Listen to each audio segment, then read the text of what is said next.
भारत के वैज्ञानिक चीन से एक कदम आगे बना डाली समंदर के पानी से बिजली। सोचिए एक ऐसी बैटरी के बारे में जो कभी खत्म ना होती हो, एक ऐसी एनर्जी का सोर्स जो हजारों सालों से हमारी आंखों के सामने है, लेकिन हमने उसका अब तक पूरी तरह से इस्तेमाल नहीं किया। मैं बात कर रहा हूं हमारे समुद्र की।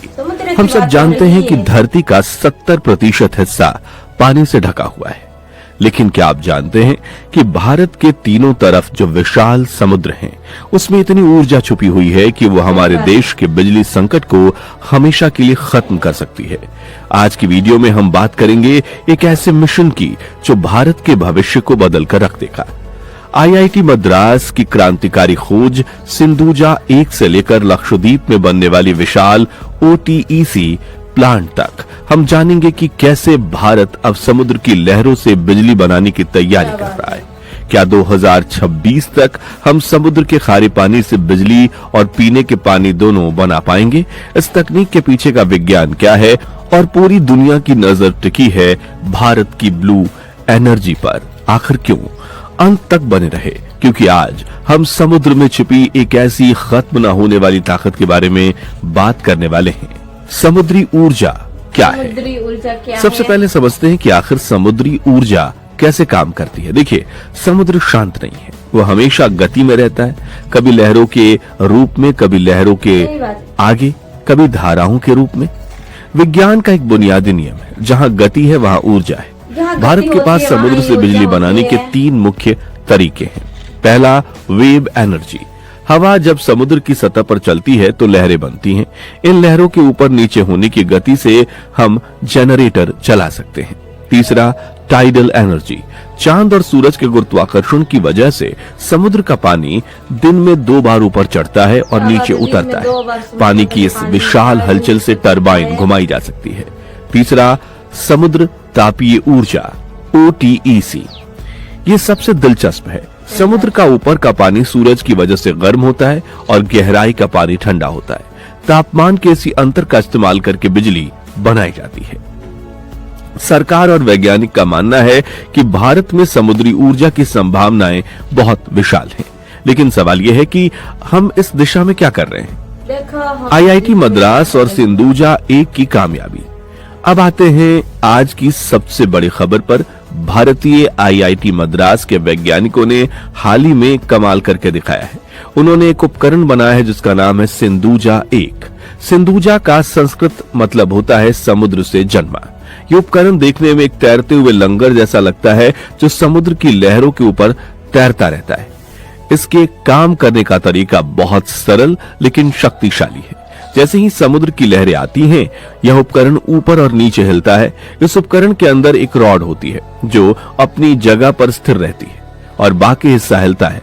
इस आपसी गति के अंदर लगा जनरेटर घूमता है और बिजली बनती है।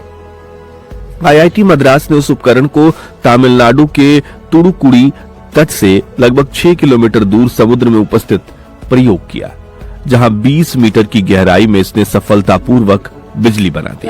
फिलहाल ये उपकरण 100 वाट की बिजली बना सकता है, जो सुनने में कम लग सकता है, लेकिन यह सिर्फ शुरुआत है।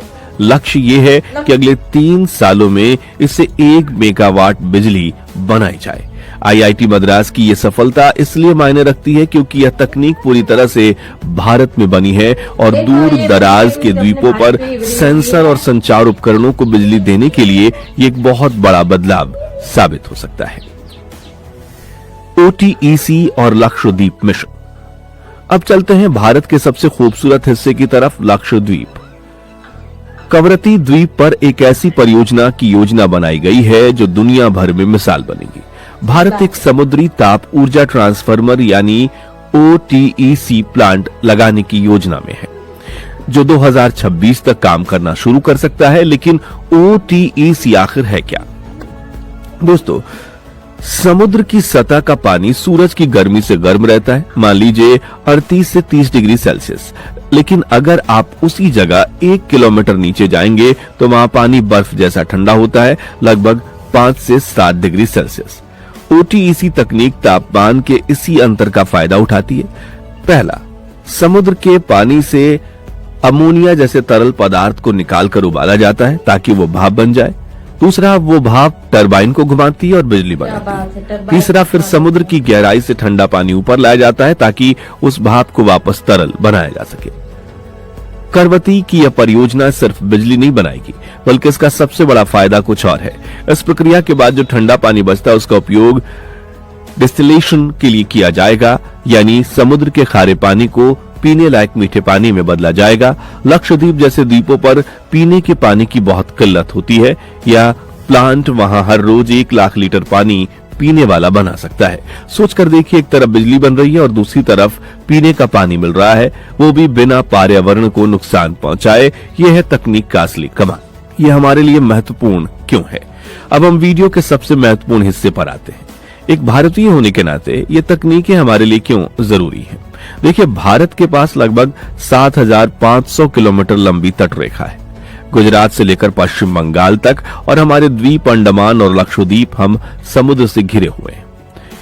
अभी हम अपनी ज्यादातर बिजली कोयला जलाकर बनाते हैं, जिससे प्रदूषण होता है और जलवायु परिवर्तन का खतरा बढ़ता है। दूसरा विकल्प है सौर और पवन ऊर्जा, लेकिन सूरज रात में नहीं चमकता और हवा हमेशा नहीं चलती।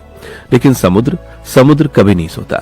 लहरें 24 घंटे साल के 365 दिन चलती रहती हैं। ज्वारीय ऊर्जा और OTEC हमें लगातार बिजली दे सकते हैं बिना रुके। अनुमानों के मुताबिक भारत के पास 40,000 मेगावाट वेव ऊर्जा और 12,000 मेगावाट ज्वारीय ऊर्जा की क्षमता है। अगर हम इसका एक छोटा सा हिस्सा भी सही से इस्तेमाल कर लें तो हमारे हजारों गांवों और शहरों को हम रोशन कर सकते हैं। यह आत्मनिर्भर भारत की तरफ एक बहुत बड़ा कदम हो सकता है। हम ऊर्जा के लिए दूसरे देशों पर निर्भर नहीं रह सकते। हमारा समुद्र हमारी अपनी ताकत है। ज्वारीय ऊर्जा, चंद्रमा की शक्ति। तरंग और OTEC के अलावा एक और खजाना ज्वारीय ऊर्जा है। भारत में ज्वारीय ऊर्जा के लिए सबसे बेहतरीन जगह गुजरात के खंबात की खाड़ी और कच्छ की खाड़ी है, और पश्चिम बंगाल में सुंदरवन का क्षेत्र। यहाँ समुद्र का पानी दिन में जब हाई टाइड पर आता है तो उसकी गति और ऊंचाई बहुत ज्यादा होती है। इस पानी के रास्ते में बड़े बड़े टरबाइन लगाए जा सकते हैं। जैसे बांध से पानी गिरने पर बिजली बनती है, वैसे ही ज्वार के आने और जाने से ये टरबाइन घूमते हैं। हालांकि ज्वारीय ऊर्जा पर शोध अभी थोड़ा धीमा रहा है, क्योंकि इसके प्लांट लगाने का खर्चा बहुत ज्यादा आता है। लेकिन 12 गीगावाट की क्षमता एक बहुत बड़ा आंकड़ा है।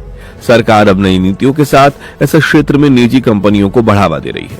दोस्तों, सुनने में ये सब आसान लगता है, लेकिन अगर इतना ही आसान होता तो अब तक हमने ये जगह प्लांट लगा दिए रहते। सच्चाई यह है कि समुद्र से बिजली बनाना दुनिया के सबसे मुश्किल कामों में से एक है।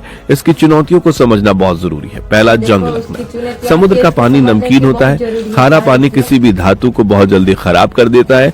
सिंधुजा एक जैसे उपकरणों को सालों तक पानी में रहना है, इसलिए उन्हें ऐसी सामग्री से बनाना पड़ता है जो जंग ना खाए, जो कि महंगी होती है। सही बात है। दूसरा, तूफान और चक्रवात। समुद्र का मौसम कभी भी बदल सकता है। जब तूफान आता है तो लहरों की ताकत कई गुना बढ़ जाती है। हमारे उपकरण इतने मजबूत होने चाहिए कि वे सुनामी या चक्रवात को झेल सके।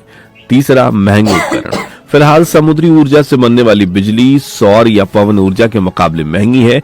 तकनीक नई है, इसलिए शोध और इसमें लगने वाला खर्च ज्यादा है। चौथा, समुद्री जीवन। हमें यह भी ध्यान रखना है कि टरबाइन या प्लांट लगाने से मछलियों और समुद्री जीवों को नुकसान न पहुंचे। लेकिन अच्छी बात यह है कि IIT मद्रास, राष्ट्रीय महासागर प्रौद्योगिकी संस्थान NIOT और भारत सरकार इन चुनौतियों को सुलझाने के लिए दिन रात मेहनत कर रहे हैं। इन चुनौतियों के बावजूद भारत सरकार का नजरिया साफ है। नवीन और नवीकरणीय ऊर्जा मंत्रालय MNRE ने अब ज्वारीय और तरंग ऊर्जा को रिन्यूएबल एनर्जी का दर्जा दे दिया है। इसका मतलब है कि जो कंपनी इसमें काम करेगी उन्हें वही फायदे मिलेंगे जो सौर और पवन ऊर्जा कंपनियों को मिलते हैं। सरकार अनुसंधान और विकास R&D पर भारी निवेश कर रही है। करवती का प्रोजेक्ट सिर्फ शुरुआत है। अगर यह प्रोजेक्ट 2026 में सफल होता है तो इसे मॉडल बनाकर अंडमान और निकोबार और दूसरे तटीय इलाकों में भी लागू किया जा सकेगा। सिंधुजा एक टीम का लक्ष्य है कि अगले कुछ सालों में वे इस को बाजार में उतारें ताकि हम बड़े स्तर पर बिजली बना सके।